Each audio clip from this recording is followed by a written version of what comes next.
I had them update my family list, but later I found they had changed it to Indian race, Islamic religion. Individuals should have the right to self-identify their race. That's human rights. Muslims have long experienced discrimination in Myanmar bureaucratic processes. But Muslims and activists who spoke to Doh Athan say it's been worse since the military coup, and they have no way of appealing against injustices. Hello and welcome to Doh Athan, a weekly podcast about human rights stories from Myanmar.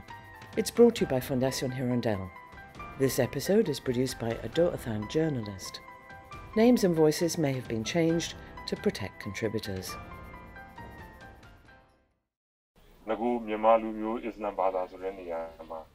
I asked them to promise many times that they would write the same, Myanmar race, Islamic religion, and not to change any of the original words. Since they promised, I had them update my family list, but later I found they had changed it to Indian race, Islamic religion. This is my own experience. You could say that they lied and changed it by force. Pyae Son is a Muslim in his 40s from Yangon.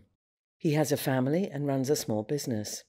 His ancestors have been living in Myanmar since the Kingdom of Ava, also known as Inwa, which began in the 14th century. A few months ago, he went to the local Immigration and Population Office, or Lawaka as it's known in Myanmar. The military regime is bringing in a new electronic identification system, and if people want to get a passport, they must update their family list details on the E-ID system first. Pyae Son's family list document identifies him as Bama race, Islam religion. But that was changed by officials on the E-ID system to Indian race, Islam religion. He was shocked at their attitude.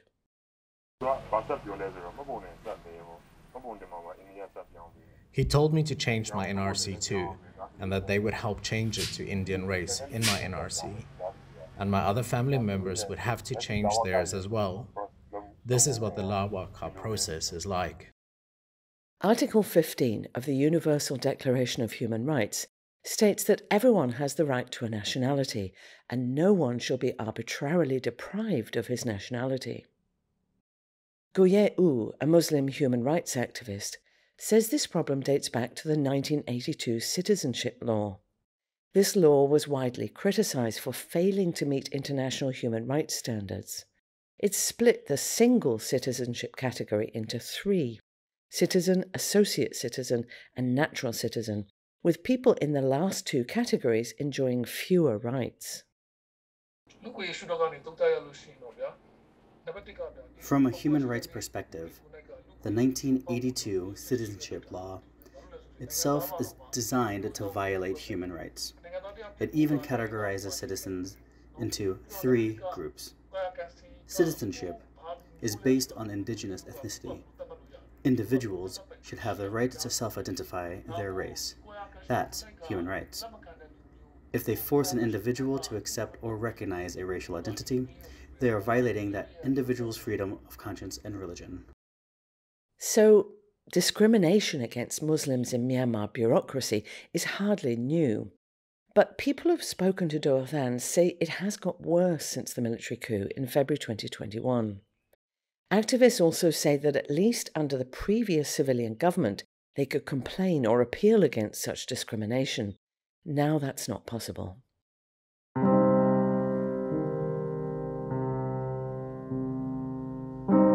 Min Aung lives in a Yangon suburb. Both his and his wife's ancestors have lived in Myanmar since colonial times. He has 3 children. 2 of them are over 20 years old, the youngest one is 18. They applied for national registration cards, or NRCs, in mid-2021. 3 years on, they still haven't received them. For most citizens, it only takes a few months to process NRCs. It's worse now. They say it hasn't been approved by the Naypyidaw office. It's pretty clear what they mean. They haven't received the order. They would say Naypyidaw needs this, Naypyidaw needs that, this needs to be changed, that needs to be fixed. Whenever we go there, they keep giving us different kinds of excuses to delay the process. NRCs are crucial for everyday life in Myanmar, and because young people have been the backbone of resistance to the military regime, they're treated with suspicion at checkpoints. If they can't show NRCs, they might be threatened or beaten or forced to pay bribes. Min Aung says his children are struggling to travel and to access education or to get jobs. Having an NRC is important for employment. Employers also discriminate against people over race and religion. They look down on people who don't have their NRCs and pay them less. They don't want to hire a galah, but it's the same for galah companies.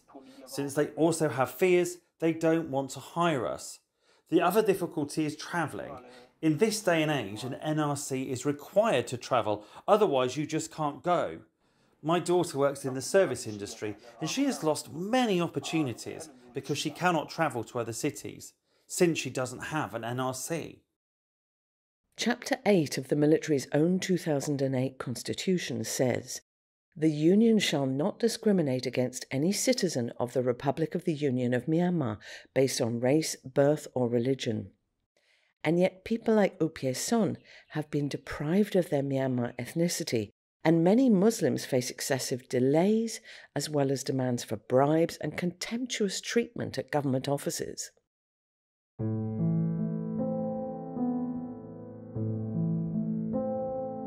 Nandar is a Muslim woman living in southern Myanmar. Earlier this year, she went to the Township Law office and the passport office with her friends, and she experienced discrimination firsthand from the staff there.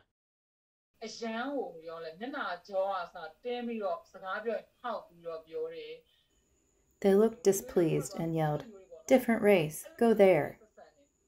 These people act like they can treat us with disdain. It's not just the passport office, it's the same in the NRC office too. When a child turns 10 and has to go there for NRC registration, they feel small because the officials say whatever they want. The first thing they do is scare people. And secondly, ask for money. When Muslims come to the office, if they're wearing hijabs or if their faces look like Muslim or Hindu, the officials would think of them as a money pit for themselves. Nandar's friend is also a Muslim trying to get a passport. In his NRC, he's described as Bengali mixed blood. So he knew from the experience of others that it could take him a long time to get a passport.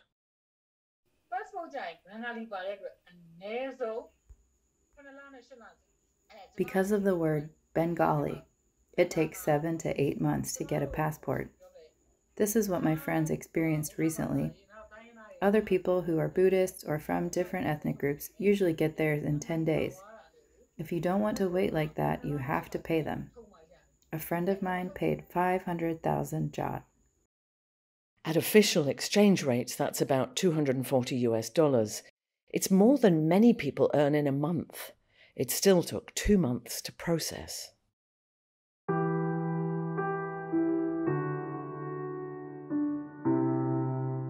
Muslims have lived in Myanmar since the Ava or Inwa era, and some joined the fight for independence from colonial rule. There are Muslims who took part in the 1988 uprising and in the current resistance to military dictatorship. For Muslims who are born and grew up in Myanmar, this is their home. They identify as Burmese. And yet people like Pyae Son are having their identities changed by bureaucrats. They're being assigned a nationality which is completely alien to them. Pyae Son can only hope that things will improve under a future democratic government.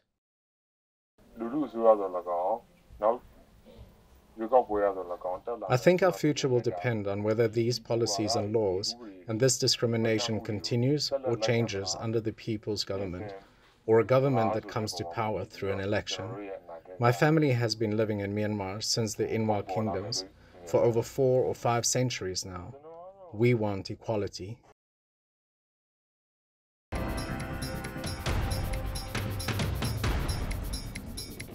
Thanks for listening to this edition of Doh Athan.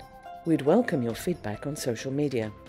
This project on human rights reporting is supported by Fondation Hirondelle with the help of our donors. You can listen to our podcast via the Doh Athan Facebook page. They can also be found on SoundCloud, YouTube, iTunes and Spotify. You can also listen every Saturday night from 9 to 10 p.m. and Sunday morning from 6 to 7 a.m. on Voice of America Radio. Please tune in again next week.